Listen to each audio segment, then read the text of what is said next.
আমাদের সেই মাগুরার শিশু আসিয়া নির্মম এবং জঘন্য ধর্ষণকাণ্ডের শিকার হয়ে চিকিৎসাধীন অবস্থায় আজকে বেলা 1টার দিকে সিএমএইচে মারা গেছেন।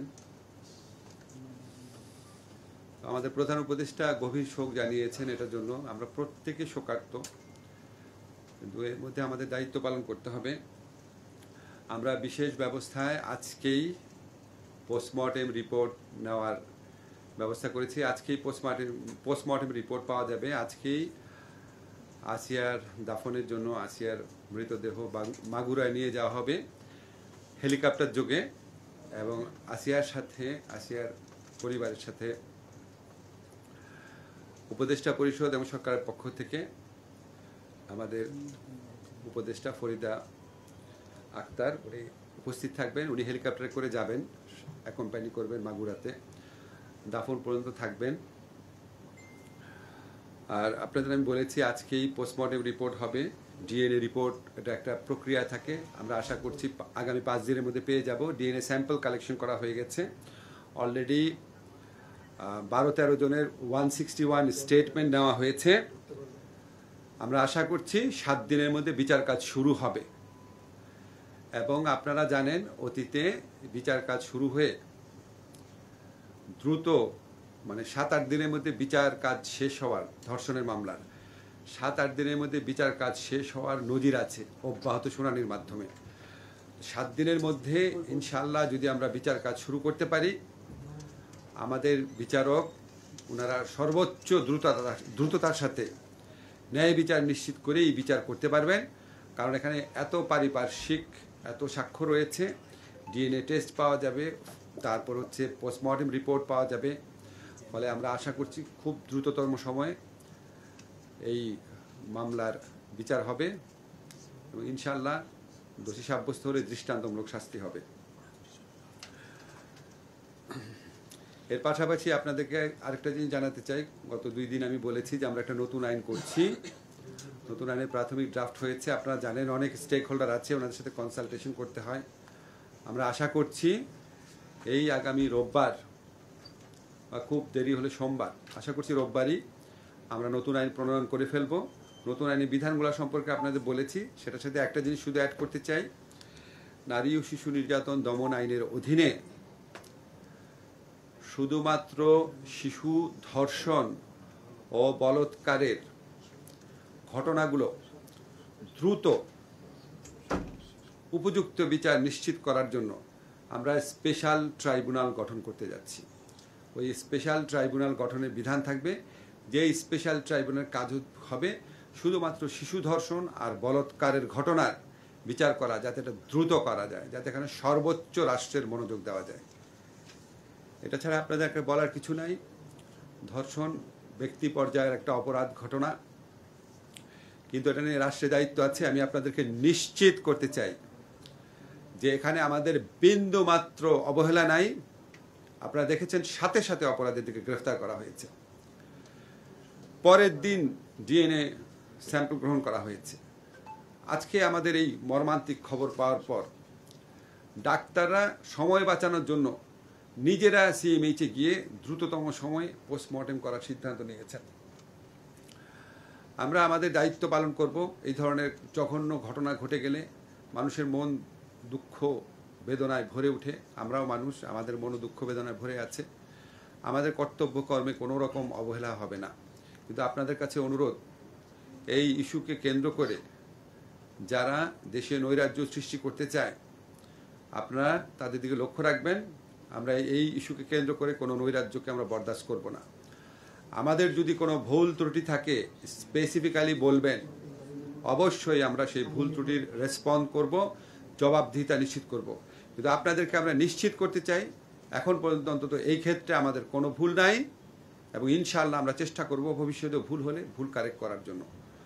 গতকাল আপনাদেরকে একটা এক্সাম্পল আমরা বলেছি যে একটা শিশু ধর্ষণ মামলাতে একজনের যাবজ্জীবন কারাদণ্ড হয়েছিল, তাকে যখন হাইকোর্ট জামিন দিয়েছে, আমরা সরকারের পক্ষ থেকে, আইন মন্ত্রণালয়ের পক্ষ থেকে অ্যাটর্নি জেনারেল অফিসের মাধ্যমে আপিলের ডিভিশনে আবেদন করেছিলাম, তার জামিনটাও বাতিল হয়েছে।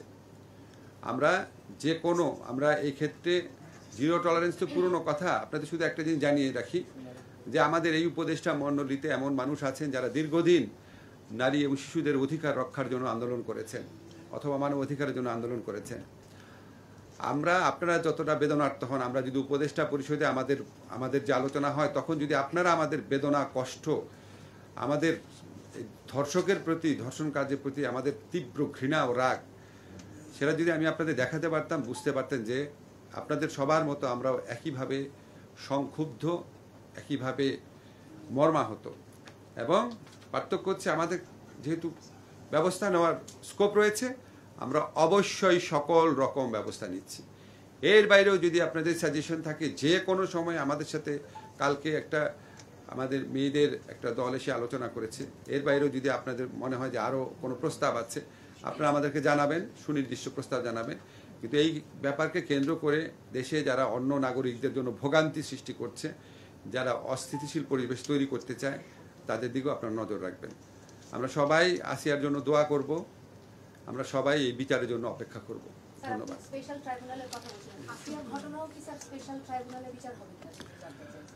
আসিয়ার ঘটনা তো বিচার শুরু হয়ে যাবে এর মধ্যে। স্পেশাল ট্রাইব্যুনালটা করা হবে অন্যান্য ধর্ষণের কাজে দ্রুত বিচারের জন্য।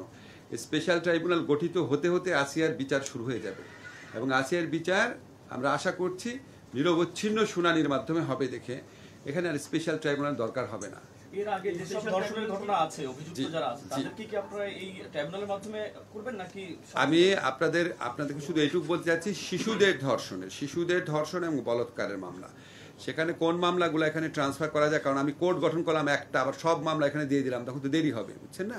এগুলি আমাকে একটু ভাই পরীক্ষা নিরীক্ষা করে দেখতে হবে।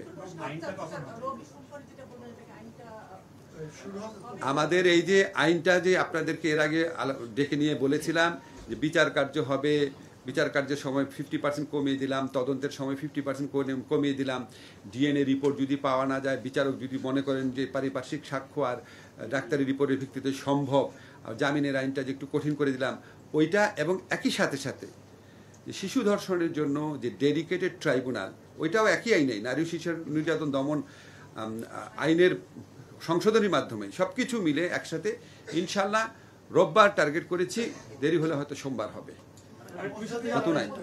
জি অধ্যাদেশ জারি হওয়ার পর একটা প্রক্রিয়াগত যতদিন লাগে, তো আপনার খুব অল্প সময়, আবার একটা গেজেট নোটিফিকেশন করে করতে হবে।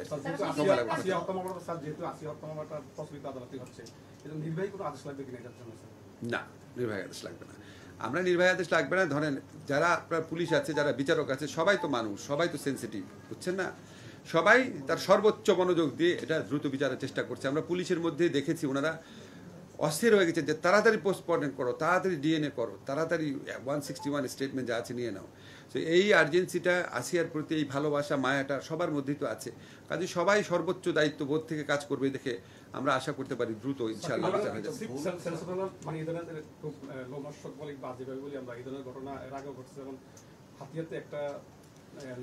ভাই আপনি প্লিজ আজকে অন্য কিছু প্রসঙ্গ তুলেন না, আমাদের সবার মন খারাপ, অনেক কাজ আছে, আমরা সবাই মিলে এটার দিকে লক্ষ্য রাখি। শোনেন, সব বিচার রাষ্ট্র করতে পারে না, কিন্তু কিছু কিছু দৃষ্টান্ত স্থাপন করতে হয়। এখানে যে বর্বরতা, যে নির্মমতা, যে পাশবিকতা হয়েছে, এটা শুধু আসিয়ার বিচার না, এটা হচ্ছে আসিয়ার মতো পোটেনশিয়াল যারা ভিকটিম হবে, যারা অতীতে ভিকটিম হয়েছে, তাদের সবার জন্য এটা একটা রক্ষা কবচ হিসেবে কাজ করে। একটা সমাজে একটা মেসেজ দিতে হয় মাঝে মাঝে যে রাষ্ট্র এগুলি জিনিস কোনোভাবেই ক্ষমা করবে না। এগুলি শুধু আসিয়ার বিরুদ্ধে অপরাধ না, এটা হচ্ছে আমাদের সমস্ত কালেকটিভ যে মনোজগৎ আছে, আমাদের যে কালেকটিভ মানে কালচার আছে, আমাদের যে একটা আত্মমর্যাদা বোধ আছে, এটার প্রতি অপরাধ, এবং এটার দৃষ্টান্তমূলক শাস্তি হবে ইনশাআল্লাহ।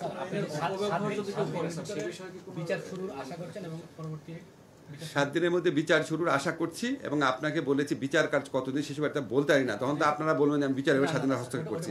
আমি বলেছি অতীতে নজির আছে 7-8 দিনের মধ্যে, বিচার কাজ শুরু হওয়ার 7-8 দিনের মধ্যে রায় হয়েছে, অতীতে এরকম নজির আছে, ফলে আমরা আশাবাদী হওয়ার কারণ আছে আমাদের।